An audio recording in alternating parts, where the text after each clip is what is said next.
నమస్తే ఆర్బీసీ ఆధ్యాత్మ ప్రేక్షకులకి స్వాగతం. సంధ్యావందనం, గాయత్రి మాత. సంధ్యావందనం అనగానే మంత్రోపదేశం ఉన్న వాళ్ళే చేయాలి, ఇతరులు చేయకూడదు అనేసి వింటూ ఉంటాం. ఎందుకు చేయకూడదు?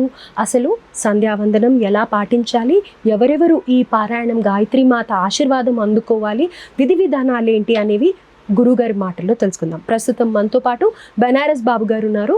వారిని అడిగి మరిన్ని విషయాలు తెలుసుకునే ప్రయత్నం చేద్దాం. నమస్కారం గురు. నమస్తే అమ్మ.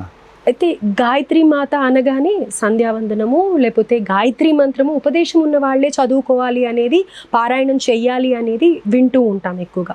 అది కూడా ప్రత్యేకంగా మగవాళ్ళు కానీ కొంతమందికి మాత్రమే ఈ ఉపదేశం ఉంటుంది, వాళ్ళే చదువుకుంటారు. అది సూర్యోదయం అలాగే ఈవినింగ్ కూడా చేసుకుంటూ ఉంటారు. అసలు నిజంగానే ఆడపిల్లలు చదవకూడదా గాయత్రి మంత్రం? ఎందుకని? పూర్తి వివరాలు తెలియచేయండి. చాలా సంతోషం, మంచి ప్రశ్న అడిగారు.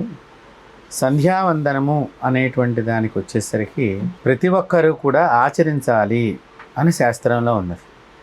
స్త్రీలు కానీ పురుషులు కానీ పిల్లలు కానీ పెద్దలు కానీ ఎవరైనా సరే సంధ్యా సమయాలు అంటే సూర్యోదయం అవుతూ ఉన్న సందర్భము, రాత్రి వెళ్ళిపోతున్న సందర్భం అక్కడ, అలాగే మాధ్యానిక వేళ అంటే ప్రాతకాలం వెళ్ళిపోతూ మధ్యాహ్న సమయం ఆసన్నం అవుతున్నప్పుడు, అలాగే సూర్యాస్తమయం అంటే సూర్యుడు వెళ్ళిపోతూ చంద్రోదయం అయ్యే సమయము.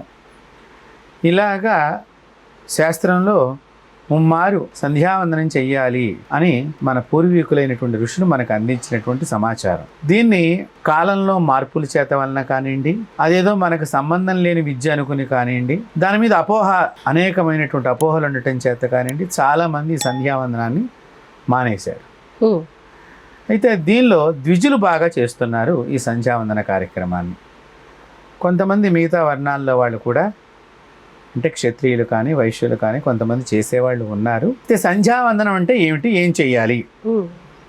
చాలామందికి ఇక్కడ ఒక అనుమానం కూడా ఉన్నది. సంధ్యావందన సమయంలో గాయత్రి మంత్రాన్ని ఎవరు చెయ్యాలి, ఇతరులు ఏ మంత్రాన్ని చెయ్యాలి అంటే, గాయత్రి మంత్రం ఉపదేశం తీసుకోకుండా ఉండవలసినటువంటి వాళ్ళు ఎవరైతే ఉన్నారో, ఎవరైతే తీసుకోకూడదో, వేద విధి ఏదైతే చెప్పిందో వారందరూ కూడా సంధ్యా సమయాల్లో ఏదైనా భగవన్నామాన్ని జపం చేయటమే సంధ్యావందనము.